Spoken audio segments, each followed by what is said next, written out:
Hi everyone, I hope that everyone is enjoying their summer. I've been enjoying my except some moments where I've been getting a bit sick, but I am so excited because the autumn time is coming and that's my favorite part of the year. And I'm here today in this small video because it's going to be a very short video to invite you to a knit along for autumn time. Autumn Light was a sweater inspired by Rhinebeck. About 2 years ago, I went to Rhinebeck to celebrate the launch of my book, Memory Lane, a book published by Lane magazine 2 years ago. And when I was there, I feel this sense of community, this sense of belonging. I was so happy. People were so welcoming. I don't think I have felt as comfortably as I did feel in that festival and any another festival. No offense, because I have go to a lot of beautiful festivals, but I think in Rhinebeck was something about the connection between human, animals, the wool, the community, everything together there is come together so beautiful, and you feel all the time in this state of happiness and peace. So when I was there, I was thinking, I'm going to come back to Rhinebeck, and when I come back to Rhinebeck, I'm going to make a sweater in honor of Rhinebeck. I mean, this sweater, this invitation to you to knit this sweater along with me is an invitation to knit along a sweater in community for the fall time, but it's dedicated to Rhinebeck. Although I'm going to be in Rhinebeck and I'm going to be wearing my sweater in Rhinebeck, I don't expect people to be knitting the sweater for Rhinebeck, and I don't expect just the people who go to Rhinebeck to wear the sweater. So I invite all of you to knit along this sweater in community with me, because I think Autumn Light actually born of the idea of community. I think was very necessary to make a knit along. This wasn't the best time for me to make a knit alone because I have another commitments. If you follow me, you know that I have a book coming out in the autumn time, and I have a collection that I'm really excited about talking to you about that is called Life is a Dream. So I have these two things before Rhinebeck, and I'm planning to wear this sweater in Rhinebeck. I'm doing the knit along, not really to go to Rhinebeck, but to be an autumn knit along. So this knit along doesn't gonna have a fixed day. We're going to start like in about 2 weeks. I'm gonna leave you the day here. We're going to start the knit along in 2 weeks, and then it's gonna go until November. If any of you finish your sweater before Rhinebeck and come to Rhinebeck, I would be super happy to see the sweater on you and come and visit me because I will be there. For this knit along, we're going to be meeting every 2 weeks because I have another commitments, and so we're going to meet 1 week, and then the week after I do going to have a podcast. I do going to have a video, but in that video I either going to be talking about the things that I'm making for Life is a Dream. I want to start to show them to you really soon, or I'm going to be talking about my book, and I'm going to be showing you some things that are coming in my new book in autumn time. So it's going to be 1 week yes, 1 week no, but in that week in the middle, I'm going to be showing you my progress because I'm going to keep knitting it, but we don't going to be seeing the technical part. And I want to get into the technical part of this sweater because I think the technical part of this sweater is really good if you have never made a color sweater or a color cardigan where you need to stick. This one is going to be particularly interesting because it's a top down, and it's a stick, and that make it interesting because I don't think it's that many sweaters around that they start in the top to the bottom and they get a stick. So that is, I think, the most important technique that we're gonna be seeing. We're gonna be seeing color work. We're gonna see how we started, how we cast it off, how we put the buttons, all of these things. But today this video is not to talk about the technical things too much. It's mainly to invite you. I'm going to tell you in general what you need, but I'm going to have a more special video coming out next week where I'm going to be showing you exactly what you need and some combinations that I have prepped for you, but they're not all prepped because they are just arrived today. But anyways, I want to show you a little bit of my big box that came out today. I'm going to tell you in a second where that box came from, but first let me tell you what you're going to need. Then you have an idea. Your regular knitting needles, you're going to be needing scissors, really good scissors this time. We're going to be cutting in your sweater. You're going to be needing a crochet hoop. You're going to be needing a sewing needle. You're going to be needing markers in different colors. I like to mark every repetition in my color work because I get confused really easy. I know a lot of people don't need the markers, but for me, when I have the markers, actually my knitting is more comfortable and it's faster. And we're going to need a yarn that is very sticky, or not very sticky, but at least no super wash. No super wash is a good idea for this knit along for a few reasons. It's way too heavy and doesn't stick too well when you cut it. And I would think that I wouldn't recommend to be using an alpaca or silk or cotton. My recommendation is to be using wool. And I'm going to show you a little bit of the beautiful yarn that I write today, and I'm going to be showing you few of the swatches that I have done, but we're going to have more swatches next week with combinations that I actually advise you to do because I like. Doesn't mean that you have to do that combinations, because sometimes your combinations surprise me and your combination is the combination that I want to be doing. So if you like the colors you like, by any means choose the colors you like, but I'm going to be swatching for myself too, because the color that I did it, although I really like it, it's not the yarn that I want to be wearing in my sweater. And I thought it was a bit heavy, although it's nice enough.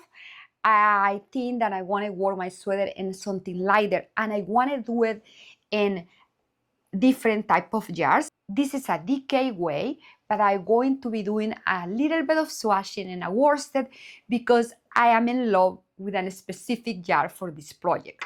So let me show you the jars that I have here and a little bit of the swatches that I have prepped. Here it is, the yarn that arrived for me, and some of the yarns and my traditional favorite ones, and here is some of the swatches that I have made. So let me show you first the swatches and then see what you think about. And this is the first swatch that that's made with this yarn, and it's by Daruna, and it's a rambole, and it's a very beautiful yarn. I find it a bit heavy, but I love the colors, and this is an sport yarn. And for this one, I did use this sport yarn in combination with a mohair. You can use any mohair. I don't have the mohair here because I use a combination of mohair, and I use some Ito mohair. I think the blue one is an Ito. Anyways, so this yarn was beautiful to work with it, and I really liked it, but I want to experiment with something else. And this is the swatch. And I must say that one of the most challenging things for me was to find the combination of colors that let me satisfy. And I was very happy with this combination, with the texture. The only thing that I have to say is that I find it a bit heavy. And anyways, the swatch is here. And I'm going to show you one of my old favorite ones. And if you can get this one, I think no matter what you do, it's gonna work, but you're going to have to combine it with mohair. And that is Jamison. Anything that I have ever made with this that is color work, no matter which color I put together, it's always work and it lasts forever. I don't have any example here today to show you, but in the next episode, I promise you to bring you one of the sweaters that I made with Jamison years ago, and it's absolutely beautiful. And the more I wash it, the more beautiful and the more the color work is show. So this is like, if you don't know how to make your decision about which yarn to use, this is one that I highly advise to you, but you're going to have to combine it with mohair. And if you do that, I think you should be choosing a mohair that is really thin. Some mohair like Ito is very thin. Some mohair like Knitting for Oliver is not very thin. Or some mohair by Madeline Tash is thin. Some mohair like Isagar is not really thin. It's really thick and hairy. So I don't advise that because your sweater is gonna get way too thick. Anyways, this is a beautiful yarn, and the another beautiful thing is that they have beautiful number of colors and the price is fairly reasonable. It's another yarn that I would like to recommend it to you, but I don't have in the table, and it's Loppy. Reason why I don't have it in the table, well, number one is I don't have it. But the most important reason why I don't have Loppy is because I'm humongously allergic to Loppy. I cannot even get close to it. I tried to knit with Loppy and I got very sick. So it's beautiful if you can handle it. The colors are magnificent and the shimmer on those sweaters is spectacular. But I cannot show you that one. And the last three that I want to show you is one that I have a lot of experience with, and is Semilla Melange. Next time I see you guys, I'm going to show you a sweater that I did with Semilla Melange in my last book with Lane magazine, and it's beautiful. The sweater still look fantastic and it stay really, really nicely. Actually, wasn't in my last book with Lane magazine, was in a book that I made for children called Making Memories, and the sweaters, they're all really beautiful and they were made like about 4 years ago, maybe more, maybe 5 years ago.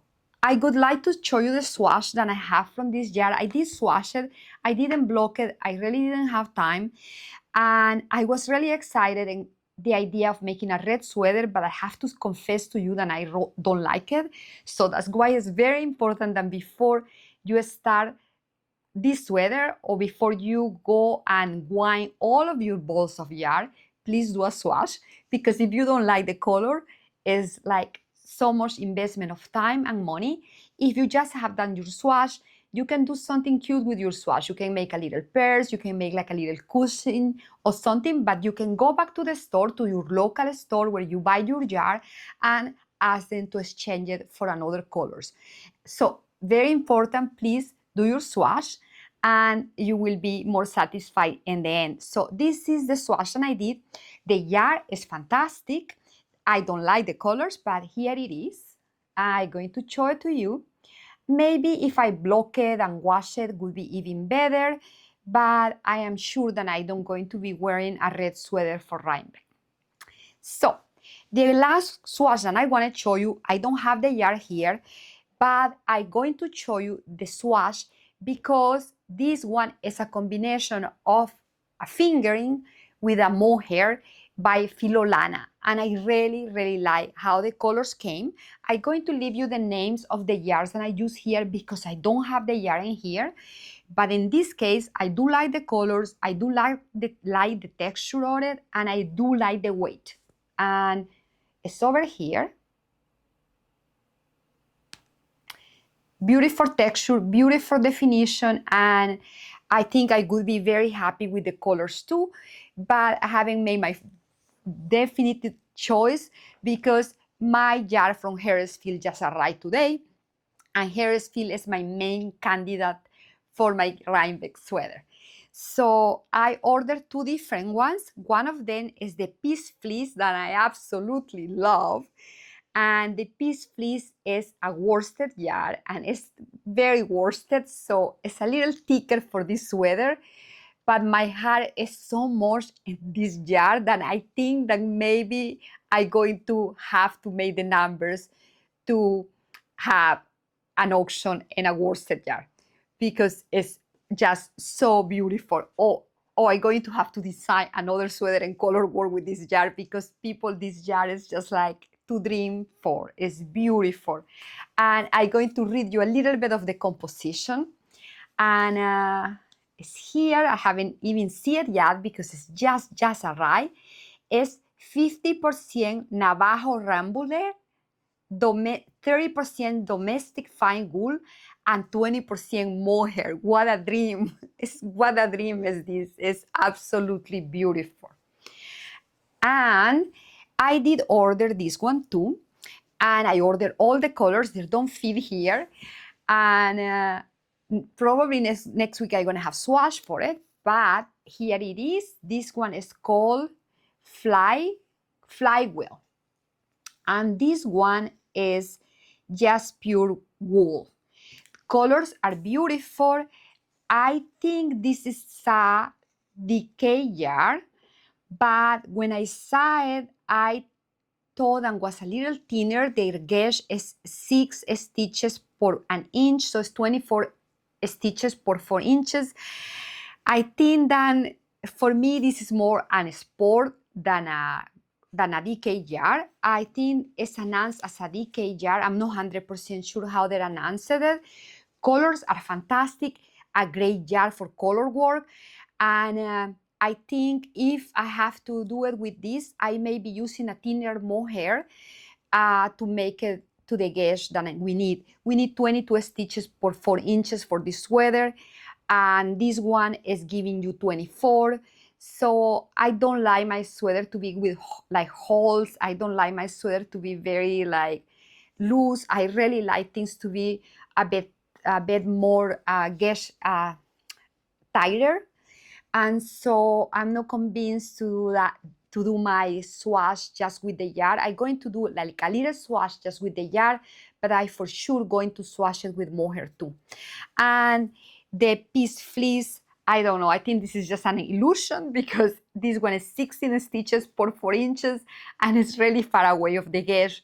But I am so excited about this that if it's not this sweater, I'm sure that it's going to have a new pattern, and hopefully I can do it as soon as possible because I don't think I can live without this. Anyways, this is the yarns I have. This is the swatches I have right now. The major reason for this video was to invite you to participate in this knit along. We're going to have a lot of fun and we're going to learn a lot. If you don't know how to do it, if you don't have a stick or do color work, it's going to be a good way to learn it together. But if you have it, that's good too, because I'm gonna learn from you and we're gonna be doing it in community. We're gonna be doing commenting, and in this time, in this knit along, we're going to have more time in Instagram, and we're going to try to make this knit along a little bit more interactive, because in YouTube I don't know how to make it interactive. I'm going to do my little research on it, but in Instagram I know that we can have an live, and then I can see or hear what you're doing and you can ask me questions, and I'm super excited about that. So see you next time. And oh, don't forget to see the last video I have posted.